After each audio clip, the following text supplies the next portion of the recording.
It's Halloween time. Let's talk about some H.P. Lovecraft adaptations and comics, but first, some business.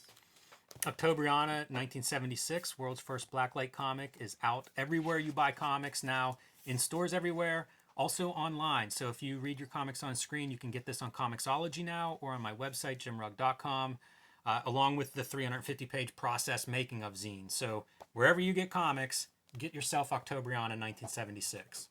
Patreon.com/Ed Piskor. Serializing my current Red Room comics. I got 143 pages completed so far in my stacks, and issue 1 is completely up there. $3 is going to get you the complete archive. The images are up there at a high enough resolution that you can print up your own bootleg edition, and it's for the early adopters. It'll see a print version in 2021. Anyhow, man, let's jump in, man. Let's talk some H.P. Lovecraft and comic versions of his stories. We'll start off with Skull number 5 from Deep in the Underground. Good set of collaborators here. Looks like a Spain Rodriguez cover with some wild color separations. And how? Yeah, that's exactly what I was gonna say. When you see the skin, like when you see color separations like this, dots far apart, part of me is like, he just had, like, that's all that he had available at that moment. You know, maybe, but there's such a variety because like those magenta dots are also here, but much finer. And then, I mean, you know, like there's solid magenta. I don't know, man. I think this is a guy that can do a lot, that's doing a lot. Sure, yeah. And let's just take a look at the back cover, because the color in these old Undergrounds is just exquisite, man. And the fact that they did separations themselves is always worth noting. It does feel like anytime somebody's doing these covers, it is their chance to do color. Right. And so they take advantage of it, and you do see like a little extra, you know, you see gradients, you see them mixing up their colors on top of each other. Like that purple's amazing. And it's unlike the color that you see in any mainstream comics at all. They never crack the code on good nipple color in these old Undergrounds, because it's always like red or super purple. Like, it never looks subtle. Here's something to call out. The magenta in this like yellow smoke cloud, hand-drawn dots. Yep, on the layer, on the plate. So, like I said, going for it. You know, it's you get to do some color stuff. Let's see what you can do. All right, so this issue of Skull, the credits involved are Gore, who does Rats in the Walls, who's Richard Corbin. That was his Underground nom de plume. Spain Rodriguez, Todd, Sheridan. Jackson did this frontispiece right here. Deitch and Dallas. Or is it Deitch? Deitch? Is it Deitch? I think it's Deitch. Yeah, Deitch. I feel like Ralph Bakshi corrected me on that. Right, I forget. I forget what he said, though. Let's jump in, man. Rats in the Walls, a very famous story when H.P. Lovecraft was at his most Edgar Allan Poe-ian. And gorgeous. Amazing. Just gorgeous, amazing. Man. Love the page layouts, and then using these screens without any line. Corbin's great from the get-go. Look at the lighting on this face. This comes from 1972, so this would be certainly before Metal Hurlant and Heavy Metal and really the Warren mags. This is probably Richard Corbin's portfolio pieces to go get some work off of Jim Warren. Very early, and what a bold choice for a panel layout for a cartoonist that young. Right. There's your mouse horde eating up a guy. And look Great at these horror. Just hanging off his arms. Very trippy, psychedelic set of drawing right there. Yeah, and he has, what's interesting to me in this is he has all of these tools that we'll see in his work for the next several decades. It's on display here, and stuff like that kind of lighting. And this reminds me of, we've called it out on Todd McFarlane, some of his work where he'll draw like a shadow space, and then it's hit and miss how the colorist interprets it. But it feels like it's this kind of idea, this concept. Yeah. Like, let's do something interesting with that shadow space. Whether his collaborators make it or not, it ranges, but pretty interesting here with Corbin. Look at how this face pops in this panel here. It's very effective. I was admiring like some of the shadow and the lighting on this with the eye, the shadow falling halfway through the eyeball. It's tour de force, man. Like, it shouldn't be this good early on. Yeah. He's not even ready to sign his real name on it yet, and I'm like marveling at it. When you see the lettering, you sort of can imagine the turmoil he's going. Like, he uses all typesetting in his future comics, so this lettering does not meet his standards. That's remarkable when you think of how technically accomplished he is with Right. pens and brushes and airbrushes and all the stuff that he can do that almost no one can do, and yet the lettering is something that apparently some block there. I think he's probably hard on himself, and it just doesn't meet it. But like when you're young, like that's the shit that hurts your soul. Yeah, for sure, no doubt about it. Another nice piece of lighting is coming from the lantern, where you get to see just a little bit of the relief sculptures on the wall. Yeah. Great command of light, man. We say it over and over, but if you're going to do horror, you've got to figure that part out. Nice character designs on these guys. The unfortunate thing about this comic is that there aren't big busted damsels for Corbin to get that kink of his out. Maybe that's the one part that he's not there yet. Yeah. Look at the trippiness of this sequence right here, man, where he's just using just pure line, going a little psychedelic with it, and then it's like fading back into quote unquote reality. Here's the other thing about H.P. Lovecraft. The prose, H.P. Lovecraft has his own tics, and very many of these tics are the words can't describe what this looks like. The human jaw can't pronounce Right. these words.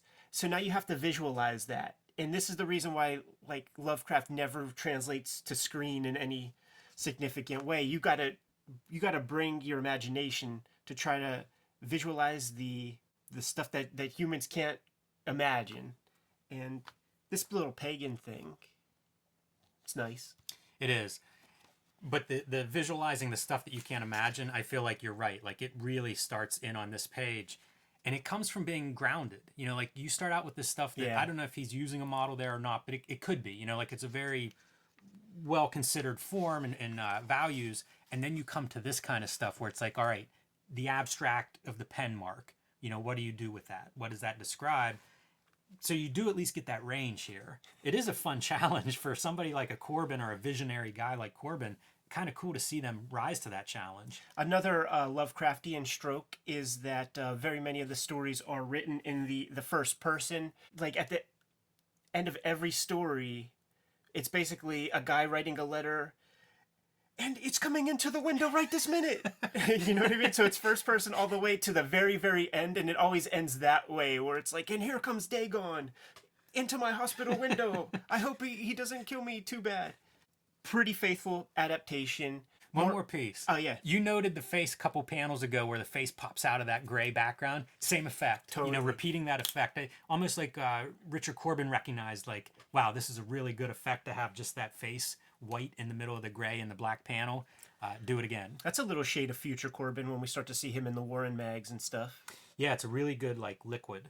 Putting that white out on top of the screen to get the blood, to make the blood feel liquidy. Yeah, he's also shiny. He's also it's a viscous, thick blood. So the underlighting is a much thicker black line that makes the blood just feel more sludgy and thick. Spain Rodriguez. This is an amazing Spain Rodriguez story. Yeah, this is a pastiche, and this is the period. Like it's already literary tradition now to take Lovecraft's stuff and expand on his universe. Look at how much different language vernacular is in this like first page. That hand is drawn completely differently than everything else. You have the architecture of the background, the ceilings and the walls and the art on those walls, and then you have that big thick like chunky lines for the characters in the foreground. It's part of what I love about Spain Rodriguez's work is that like you can see some of his influences, and they're all there. Like, he's just bringing in comics.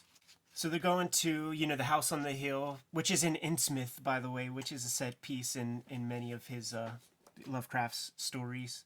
Something that caught my eye, and this might be a tangent that goes nowhere, but these characters' last name Wormwood. Wormwood is some kind of CIA LSD experimentation that Earl Morris had done a miniseries on recently, which would have occurred, I believe, before this comic came out.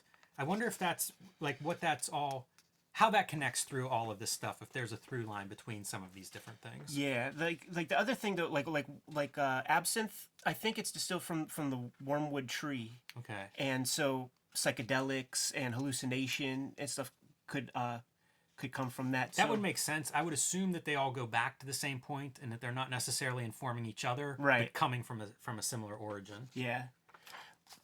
There's a German scientist guy who's straight out of Central Casting, Hogan's Heroes type stuff. But this is an original Spain Rodriguez story told in the universe of like Lovecraftian horror. It's a pretty big story too. It's probably, I don't know, 8 or 10 pages, but very, very dense. As like they're going through these artifacts, they're trying to channel it. Yeah, it's ticking off your Lovecraft, kind of what you think of with Lovecraft, but it is a chance for a guy, to like Spain, to really experiment visually. So, you have like pointillism there. Again, this hand is a totally different style of drawing than the character art, and yet they're all mixing together. Even that background could almost be like a photo collage background, in that it's yet a different style that's layered on top of this image, this reality that he's building through these different styles, so that you can signify some kind of supernatural element that's a different technique. It's the pointillism version. That means it's coming from another dimension. Right. Really wild. Let's jump to this To a Dreamer piece by C. Dallas, who's a cartoonist that I'm not very familiar with, but I like the art. Yeah, I don't recognize that name. But I mean, that's the underground, like all of these anthologies, you're going to find some people that you just don't know, or kind of pass through, maybe was friends with somebody at a party whenever they needed 2 pages. Right. Let's jump to the Shadow from the Abyss, which is a very faithful adaptation to the story. We were speculating, like we shot Deitch's name early. See no credits here. It's not Kim Deitch. So maybe it's his brother. Yeah, and it's possible it's a collaboration between a name or two in that front. Yeah. This is a dense comic. It's pretty much verbatim, lifting from the original prose. All right, so what are some more Lovecraftian strokes? Character devolving into madness, seeing visions, traveling around the world to gain this arcane knowledge. Yeah, and I think in all of our stories, the mad Arab Abdul al-Hazarad is mentioned, who is the creator of the Necronomicon in Lovecraftian lore. This is like the pulpiest of the Lovecraft pulp stories, man. This one part loses me a little bit. Like, I love this idea that it's some kind of invention that he's putting together to, like, pull data out of this guy's mind or whatever. We don't try to make too much sense of this kind of thing, man. But basically what's happening is there are these aliens that I guess are like observing Earth, and they put together a giant library, and this guy sort of knows about it. Yeah, and it invades his dreams and things, and like he's dreaming of these different civilizations, like these towers that are looming above these giant buildings. It's good stuff. It's very mood setting stuff. Yeah. Of dread, that sense of dread and like being built on this unknown history and what happens when they come back. So there it is, the big labyrinthian library of the aliens, which I don't think they call them out in here, but it's a very silly comic book name for the species in the actual story. Those cathedrals, though, and those arches are beautiful. I really like those. They feel like those old churches. A lot of good drawing here. I like the very moody black. It looks like Jay Disbrow Golden Age comics. A lot of detail. Like if you look closely at this skull, you see like the eyes. There are these like starbursts coming out of the eyes. Yeah, and some of it has Crumb energy. Not a bad set of adaptations. You could find Skull Comics #5. Yeah, going through Skull #5 makes me want all the Skull comics. They're good, like man. They're that horror influence. For the Undergrounds, it's a little more directed maybe than some of the Right. Undergrounds. Yeah. And it feels like that's right up my alley. You'll find the Tom Veitch, Greg Iron stuff in there. Corbin never disappoints. All right, let's jump into the October 1979 issue of Heavy Metal, special H.P. Lovecraft issue. Yeah, pretty atypical for Heavy Metal. This is a standout issue for this reason, that it's all themed around H.P. Lovecraft adaptations. Draw attention there, that table of contents illustration, Stephen Bissette. Yeah. and pretty wild. Like that's some collage, right? I think there are some elements there that are photographs, and then built upon, especially like the background, all that wood stuff. Yeah. And then with his Lovecraftian creature painted there and that water in the front. Yeah, it's amazing. Standouts. Let's jump to, the Breccia story, doing the Dunwich horror. Did Breccia do the Mort Cinder art? Yes, yeah, Yeah. yeah. I think this is your standout piece for this entire issue. And Brescia apparently has done a series of H.P. Lovecraft adaptations. Hopefully, we're going to see those soon. I think Fantagraphics is planning to put together a collection of that work in English. But an exceptional cartoonist paired with very imaginative source material. That sounds like a perfect formula to me. This is probably one of my favorite Lovecraft stories, so I couldn't wait to take a look and see how Brescia adapts the thing.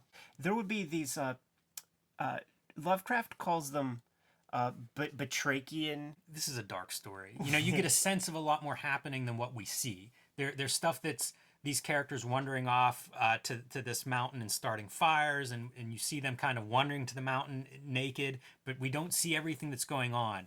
And this guy's searching, like a lot of the Lovecraft stories, he's searching for information, right? He's going to these libraries and these librarians looking for specific books.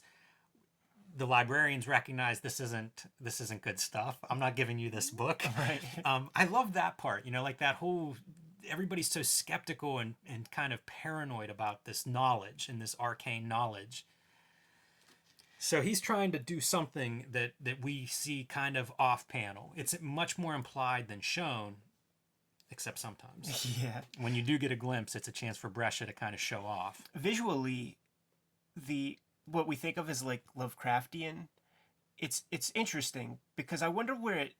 I mean, obviously it starts with the word, but Lovecraft's prose leaves a lot to the interpretation, and I wonder where like the first like real glimpses of, and how were these stories illustrated in the pulps, and how close was it to this kind of stuff, because that pulp artwork was very cheap, done kind of dashed off, but there is a visual language to like Lovecraft, and these kinds of the tentacles and that kind of the thing that hits all the marks. I didn't even think about the pulp origins of this stuff, but now that you say it, so much of this art feels that way. Yeah. It may be a little better drawn or better reproduced or something, but it has that quality of kind of like, I don't know how to describe that exactly, but that black and white, that hard black and white illustration quality, it has those characteristics, this story. Yeah, I mean, this is EC in its kind of conception, illustrated prose more than a panel to panel. The tracks are super weird. These are supposed to be like tracks, but of what? Yeah. Very odd. They remind me of crop circles. And I think we saw a little bit of this in that last page of Skull. There were some impressions on the ground that this is what they reminded me of anyway. This is one of those weird things, man, where they couldn't just give you the whole comic at once. Must be related to the color inserts. Yeah. And speaking of which, this is Mobius's contribution, and it's Mobius. It's fun to look at. A little disappointing, I think, in regards to the H.P. Lovecraft. That door's pretty great, and it kind of has that sense of like big, those ancient dark gods. But just like the Spain Rodriguez story, these are singular cartoonists that like they're not gonna adapt. They have to be who they are, and Mobius is going to be Mobius. Yeah, and you get some highlights. You get to see him coming up with a Lovecraftian creature. And the color work is stellar, of course. Like I said, great to look at. Yeah. Real wild. That last page has no black ink line. Yeah, totally like painted. This feels like a good visual treatment. It does. A lot of the art does fit. It does feel like you could create a, like the visual language of H.P. Lovecraft. You could almost distill it from this issue. I think like Robert E. Howard to the guys who draw the Conan comics, like H.P. Lovecraft like lends to that as well. Like you don't put your name in the hat to do H.P. Lovecraft type comics or whatever if you're not feeling that vibe. I think it's the time period. Everything feels sooty. Yeah. There's like a layer of grime on top of it. It just feels of that era, that post-industrial revolution kind of dark skies. This is dope, right? This is noteworthy. This is Droulet doing excerpts from the Necronomicon This is a little bit of an abridged version. I think there's a few more pages that appeared in the Meadow Orlant, but still, it's like super awesome. Yeah. This is really this is fun stuff, man. That lettering is just exquisite. When you see these like the Necronomicon and the Evil Dead movies, and you see this kind of shit, like you kind of want to own something like that, man. Like it's so detailed and Be fun to think of like what he's looking at, what he's thinking about going into this. I'm sure like illustrated manuscripts or some, ancient text of that sort, probably some of the informants. H.P. Lovecraft like drew the early sketch of Cthulhu too, and it's not far from this style. That's probably what he's like he probably got access to some of that stuff. Yeah. This kind of shit even, like it's somewhat unremarkable, but also perfect. It looks like an old ancient architecture. Yeah, right. Like within the context, it fits great. Al Hazared, as he's writing the Necronomicon, isn't rolling out perspective grids and shit like that, man. Like he got to get this information down. Little, Da Vinci sketchbook stuff. Totally. You can see some of the writing and stuff echoes of that. Kind of a fun problem to solve visually, and especially with a guy who's super, great visual conceptual artist. I was just thinking about you and your master of forgery skills, man, and what that would look like if you were tasked with this. Yeah, I'm sure it wouldn't look this good, but it is very fun to look at because this guy definitely, can draw anything. And yeah. It's such a darkness. There's something about the language, it may be nonsense. I have no idea what any of this says, but it just has such a sense of dread. Yeah. This is Clayville, I want to say. Yeah.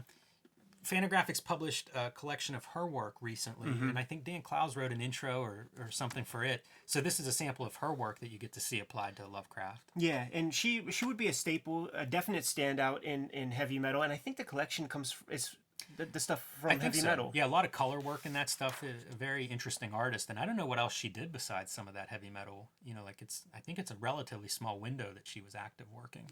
I think, at least what I know in English. How about that? Yeah, sure. Maybe it's just our ignorance of what we have access to. Walt Simonson. Yeah. But yeah, conclusion here of that Dunwich story.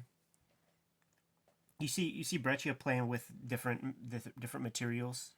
Yeah, very bold in his compositions too. You see the gigantic, scary sky that's happening, and then how little the figures are. Just almost unreadable. They're so small. Yeah, another good set there. A real sense of that darkness too. Whenever you would see big black areas published in old comics, there would sometimes be that little white, and I always wonder, like, did a piece of dust get on the? Must be, right? Like what is that? More prints. The boy's growing. And there's your, the money shot version, and you still get those small figures. So like he's established that scale over the previous several pages. Obviously, a cartoonist that knows what he's doing, but a sense to try to make that communicate that massive scale, and then that weird implication of shapes like the pig snouts and stuff in the middle there. Yeah. You know what the vibe of this is like? You remember those scary stories that tell in the dark books, the 3-volume like kid books?